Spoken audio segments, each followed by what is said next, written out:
Boa noite, eu sou Péricles Ramos e seja bem-vindo ao meu canal, o seu canal de estudo da Bíblia aqui no YouTube. E a cada semana recebo um convidado especial que faz um estudo sobre um dos capítulos maravilhosos deste livro. Então, é um prazer ter sua companhia no estudo de hoje. Aproveite, faça sua inscrição para poder acompanhar tudo que passa, tudo que ocorre aqui no canal. E, caso seja inscrito, deixe logo seu like, para não esquecer depois. Caminhos da Sabedoria, um estudo sobre o livro de Provérbios. Junte-se a nós na descoberta e aprendizado e comece a trilhar seu próprio caminho da sabedoria. Hoje estou recebendo o pastor Binho Oliveira. Ele está fazendo sua estreia aqui no canal. Tudo bem, pastor Binho? Tudo ótimo. Pastor, todos lhe conhecem por Pastor Binho. É um apelido carinhoso. Mas qual o seu nome mesmo? Samuel, meu nome é Ebenezer, quer dizer pedra de ajuda, e, e eu recebi esse apelido quando era pequeno. Não sei por quê, mas ficou. E até hoje as pessoas me chamam de Binho. No começo, quando eu comecei o ministério e comecei a ser pastor, as pessoas ainda me chamavam de Ebenezer, só que aí os amigos foram se tornando chefes, foram se tornando colegas, não conseguiam chamar de Ebenezer e ficou o Binho. E até hoje o Binho permanece, Oficial, né? virou oficial. Mas eu também tenho um primo chamado Ebenezer, mas o apelido dele ficou sendo Babá. Pastor, o senhor é lá da Boa Terra, é baiano, é isso mesmo? Da Bahia, nasci em Juazeiro da Bahia. Onde o senhor fez sua faculdade de teologia? Eu comecei o teológico na Bahia, teologia e administração, depois eu dei sequência em teologia e pedagogia, terminando em São Paulo. Então eu estudei tanto na FADBA quanto no NASP Engenheiro Coelho. Agora me diz uma coisa, como é que veio parar aqui no Rio de Janeiro? Mas o Rio de Janeiro é uma grata surpresa. A gente estava trabalhando em São Paulo quando nós recebemos o convite para cá. A esposa ama o Rio de Janeiro, gosta muito daqui. A gente não conhecia a União, e a gente achou que seria bom a gente trabalhar nesse estado, e está sendo muito, muito, muito proveitoso. Deus tem nos ensinado, nos abençoado muito aqui. Então a gente veio Certo. parar dessa forma, aceitando o chamado desde o primeiro momento. Bem, agora já devidamente apresentado, vamos à nossa mensagem. Mas, como você sabe, não podemos estudar a Bíblia sem a bênção do seu autor. Então, se for possível, feche seus olhos e vamos fazer uma oração. Querido Deus, obrigado por esta oportunidade que tu nos concede de estudarmos mais uma vez a tua palavra. Neste momento, ó Senhor, suplicamos que o Senhor possa orientar o pastor Binho para trazer uma mensagem poderosa, uma mensagem que venha diretamente dos céus para os nossos corações. E que essa mensagem possa nos fortalecer, nos animar e nos orientar em nossa caminhada cristã. Essas bênçãos nós te pedimos em nome de Jesus. Amém, Senhor. Amém. Provérbios capítulo 20. Provérbios capítulo 20, ele é uma grande miscelânea. O autor de Provérbios, ele vai escrevendo os seus princípios de sabedoria, de inteligência, de análise social, de análise comportamental, do que ele observou, e ele vai colocando tudo em sequência. A gente pega o capítulo 20, vocês vão perceber que dificilmente você tem a facilidade, tem que ser uma pessoa muito experiente com a Bíblia para ver uma divisão dentro do capítulo.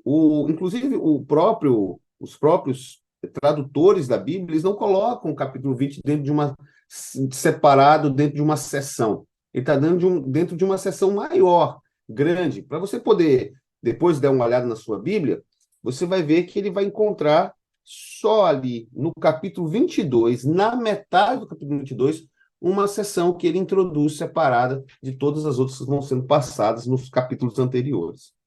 Mas ele já começa sendo um provocador, né? Porque ao dar o conselho, ele já faz um ponto dentro de um comportamento, de uma escolha de alimentação que já é contrária à nossa prática comum de vida. E quando eu falo nossa sociedade, não nossos indivíduos. Mas olha só, o vinho é escarnecedor, versículo 1 do capítulo 20. E a bebida forte, alvoroçadora, todo aquele que por eles é vencido, que não é vencido, é sábio. Aqui abre brechas. Olha, eu preciso gastar um tempinho no versículo 1, porque como ele é muito provocativo para a nossa sociedade, aqui ele abre uma brecha, dando a entender que eu posso utilizar bebida alcoólica, que eu posso tomar vinho ou qualquer outra bebida forte. Se eu não for dominado, se eu tiver modéstia, se eu tiver equilíbrio, eu posso utilizar. A pergunta é, quem é que de nós sabe se temos controle ou não a respeito desse tipo de bebida? A gente pode voltar um pouquinho e analisar os textos bíblicos que falam sobre bebida alcoólica, tanto no Velho Testamento quanto no Novo, e nós sempre vamos ver uma ênfase bem clara e bem direta sobre a não utilização desses alimentos, dessas bebidas. Então, quando ele coloca aqui que o vinho é escarnecedor, que é uma bebida forte, que ela é alvoroçadora, ela nos coloca à disposição para outros tipos de prática, ele diz, olha, se você consegue não ser dominado por isso, você é sábio. E eu começo a dizer, e posso dizer à vontade, que a melhor forma de combater uma possibilidade de vício é não colocando ele na sua boca, colocando ele na sua vida. Porque a gente não ganha nada, só perde. Algumas pessoas falam sobre a qualidade do vinho para o cuidado do coração. Você tem o mesmo efeito com a bebida, com o suco de uva. Você tem o mesmo efeito com outro tipo de alimento. Então você percebe que há um desequilíbrio nas falas quando as pessoas tentam justificar os seus gostos, suas predileções, para ir contrário à orientação bíblica.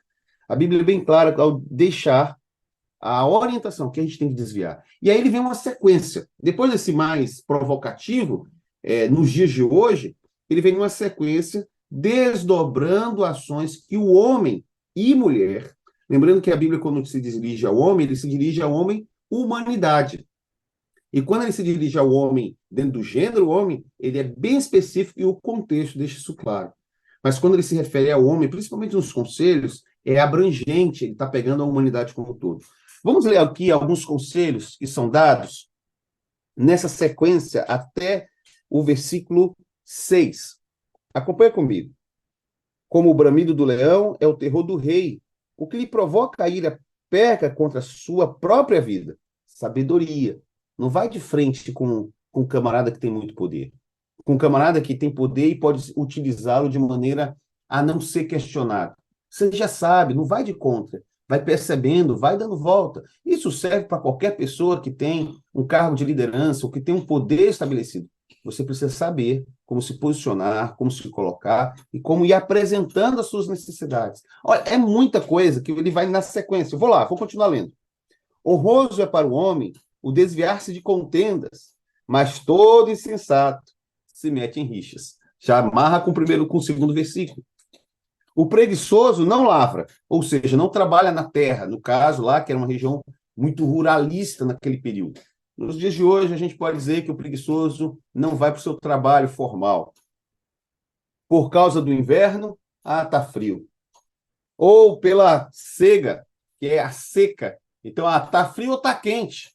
Não vou. E aí ele continua dizendo, procure e nada encontra, porque ele não plantou, ele não tem o que colher.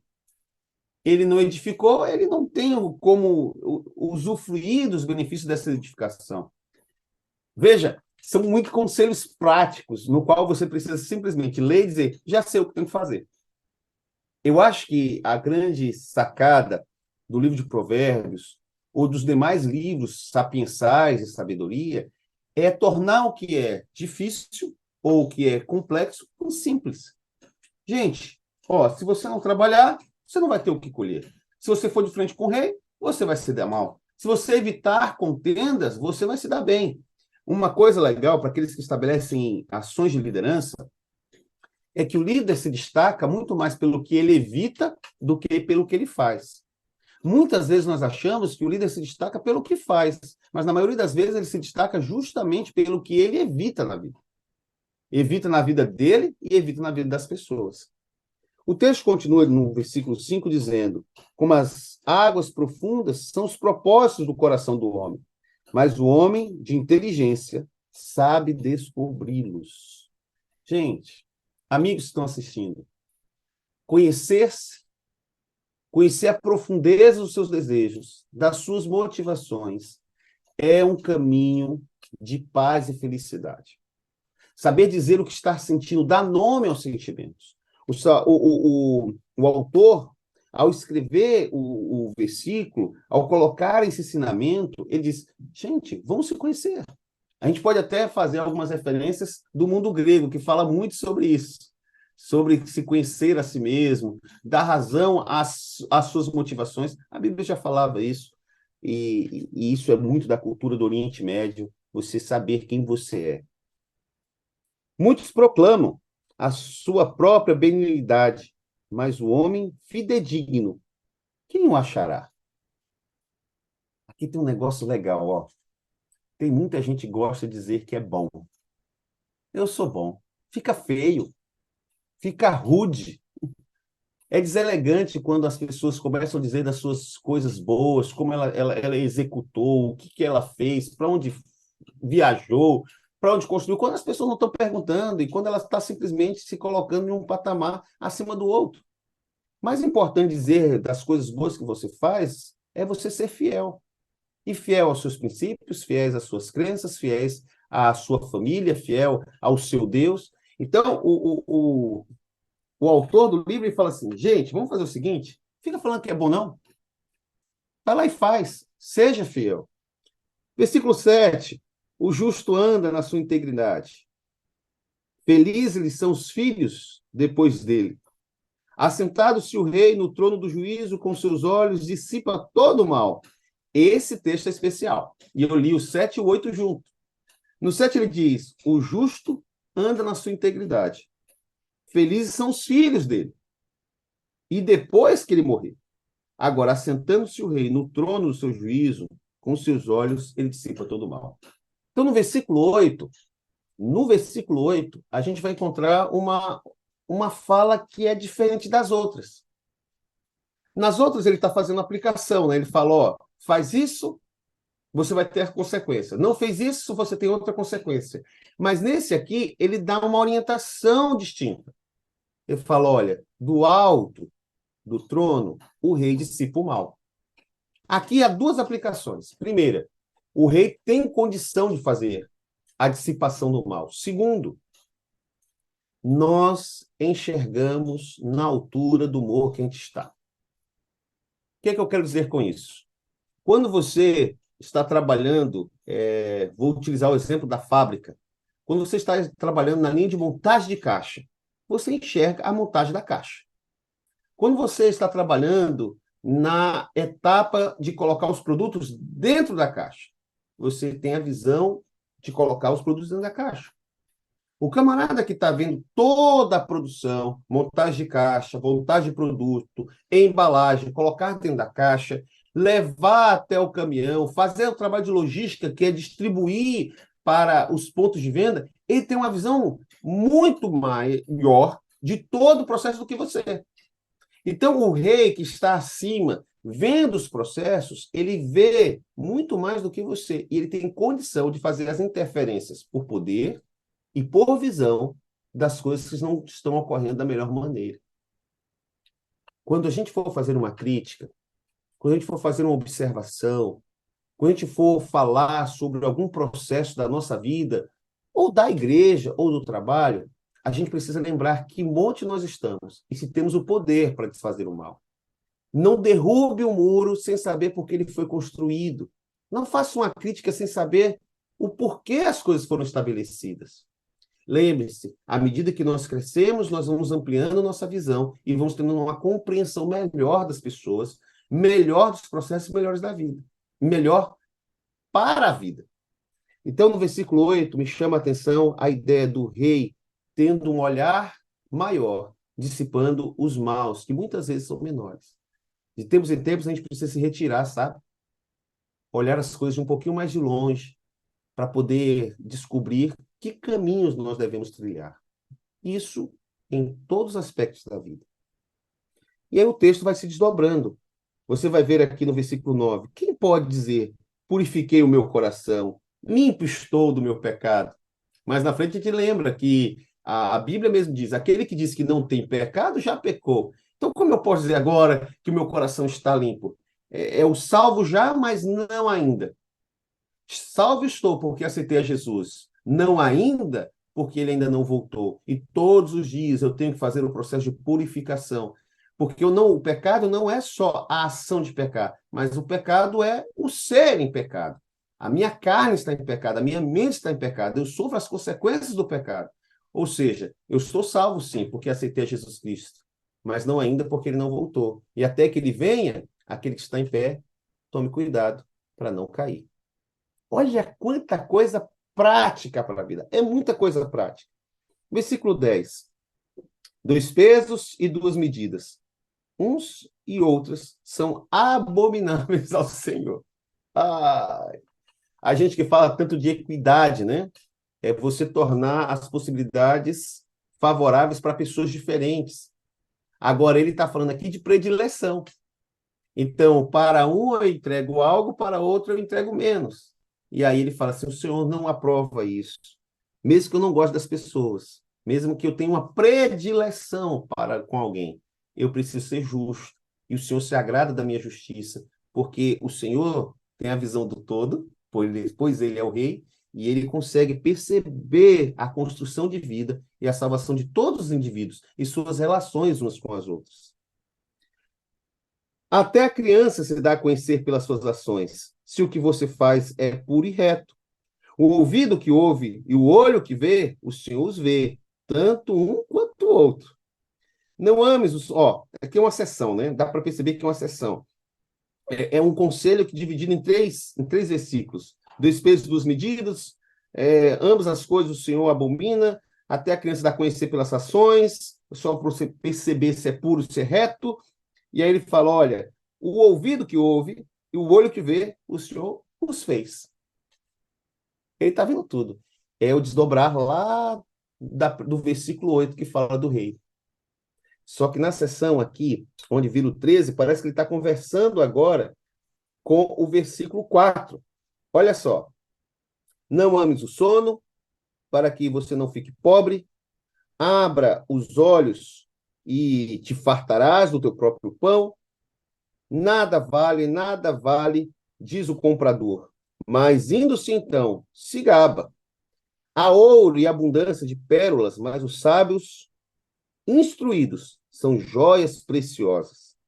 Tome-se a roupa aquele que fica fiador por um trem, e por penhor aquele que se obriga por estrangeiros. Suave é o homem, o pão ganho por fraude. Mas depois a sua boca se encherá de pedrinhas de areia. Os planos, mediante os conselhos, têm bom êxito. Faze a guerra com prudência. O mexeriqueiro revela o segredo, portanto, não se meta com quem muito abre os lábios. A quem amaldiçoou seu pai ou a sua mãe, apague-se-lhes a lâmpada, nas mais densas trevas. Vou dar uma pausa aqui. Gente, eu li vários textos. Eu não sei se você tem essa percepção, mas a escrita bíblica ela é bem diferente da nossa escrita ocidental. Na escrita bíblica é feito alguns paralelos. E, geralmente, o centro do texto, na escrita bíblica, está no centro daquele espaço que a gente chama de perícope, ou seja, o mesmo assunto sendo direcionado. Você percebe que o autor ele vai e volta em alguns assuntos, mesmo parecendo ter pequenas seções? Então, ele começa falando sobre bebida, que ele está falando dos versículos anteriores, ali no versículo 19. Aí ele entra falando sobre o relacionamento com a autoridade, fala sobre prática de vida para que você não seja preguiçoso.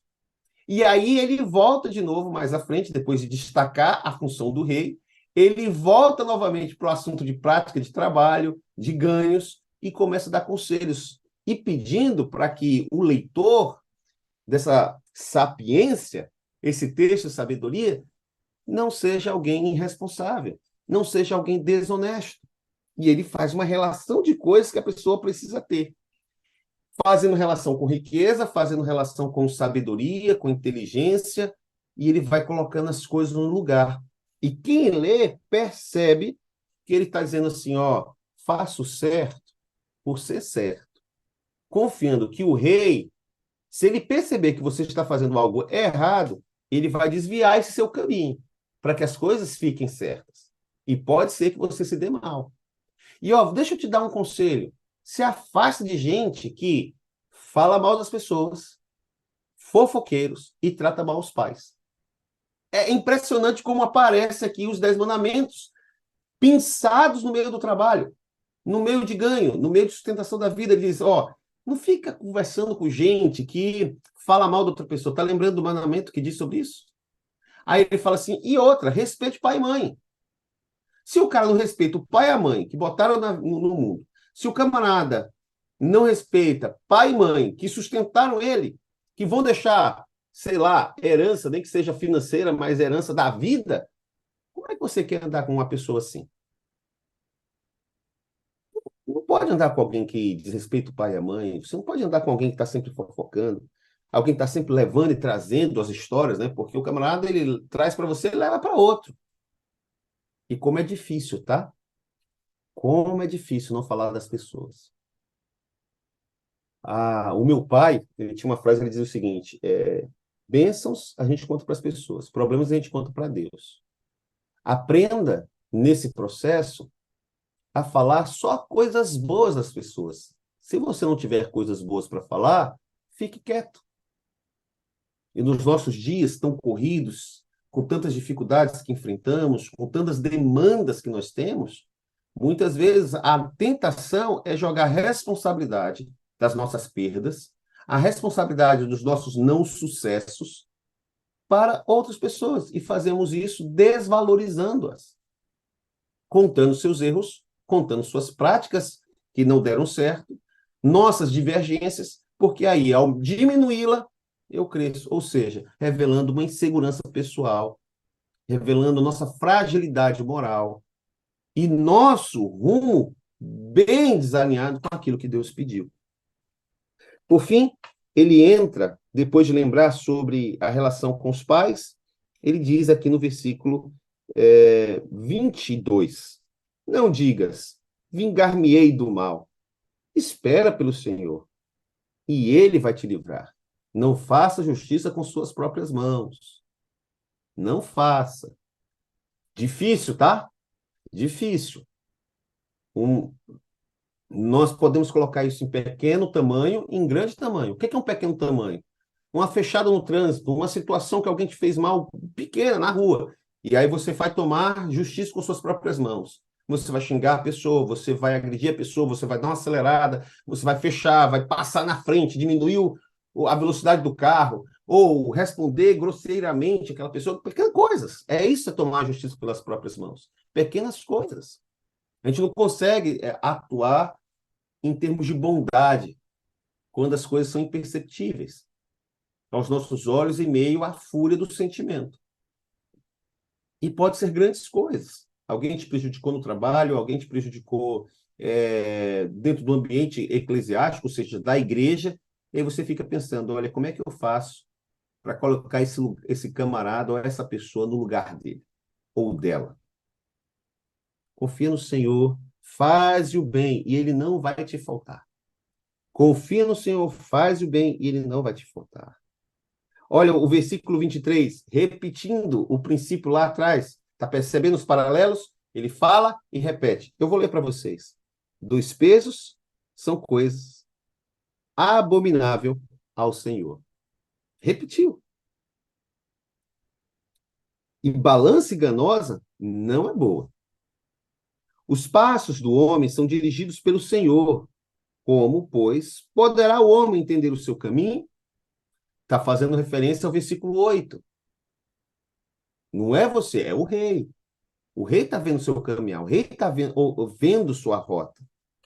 Laço é para o homem, o dizer precipitadamente é santo. Gente, isso é tão difícil. Olha, na Bíblia, tem alguns textos que falam claramente sobre o domínio que nós devemos ter sobre a boca e sobre o estômago. A gente olha uma coisa e rapidamente fala assim, isso é bom. E a gente diz, não, isso aqui é maravilhoso, essa pessoa é sensacional. E a gente começa a elogiar. E o contrário também é verdadeiro. Já ouvi alguém que disse assim, olha, eu bato o olho, eu sei se o camarada é bom ou ruim. Olha, eu bato o olho, eu já sei se vai ter sucesso ou não. Ó, eu bati o olho e já vi, aquela pessoa não é boa. Ei, não dá para saber isso não. A gente precisa ter vivência com as pessoas para saber se elas são boas ou se são ruins. Às vezes a gente julga pela pele, julga pela roupa, julga pela função. Quanta gente que tem pele adequada socialmente, que tem a roupa aplaudida por aqueles que dizem que aquela roupa é a roupa de gente séria, tem a função e faz coisas horríveis, horríveis. A gente precisa ter vivência com as pessoas. A gente precisa ser como Jesus, tem que se aproximar, olhar. Tem um texto de uma escritora que eu reconheço que ela recebeu iluminação e revelação de Deus. Em um livro chamado A Ciência do Bom Viver, escrito por ela, é a maior autora mulher do mundo. Ela diz o seguinte: Jesus se aproximava das pessoas como alguém que lhes queria bem, demonstrava simpatia por elas, atendia suas necessidades, ganhava confiança e dizia depois: segue-me. Amigos, se Cristo está nos orientando a fazer um processo de conhecimento das pessoas antes de julgar, onde dá selo de autenticidade, o selo de autenticidade, binho, pum, é bom. O selo de autenticidade, binho, pum, é mal. Gente, quem somos nós para sermos melhores que Cristo? Vamos dar tempo às pessoas, para que as pessoas possam se revelar quem são. Igual Cristo dá tempo para a gente. Por isso que, alguns versículos atrás, ele fala sobre se conhecer. Saber quem nós somos. Então, segura a língua, espera um pouquinho. Olha o que diz no versículo 25, a última frase, depois de ele dizer que é preceptado não é bom. Ser preceptado não é bom. É só refletir depois de fazer o voto. Eu vou ler o texto todo para não ficar solto. Laço, ou seja, amarração, ou uma coisa que vai prender, é para o homem. O dizer preceptadamente é santo. E só refletir depois de fazer o voto. O rei sábio joeira os perversos e faz passar sobre eles a roda. O espírito do homem é a lâmina do Senhor, a qual esquadrinha todo o mais íntimo do corpo. O amor e fidelidade preservam o rei, e com benignidade sustém ele o seu trono. Isso aqui é muito lindo, gente. Eu não sei se na leitura e o áudio pegou com preciosidade isso. O amor e fidelidade preservam o rei. Pergunto, o amor e fidelidade não preserva a todos nós? Amor e fidelidade. Versículo 29 e 30, os dois últimos versículos. O ornado dos jovens é a sua força, e a beleza dos velhos, as suas cãs. Os vergões das feridas purificam do mal, e os açoites, o mais íntimo do corpo. Nos dois últimos versículos, aquele que escreve nos chama para refletir sobre o tempo e sobre o que acontece no tempo.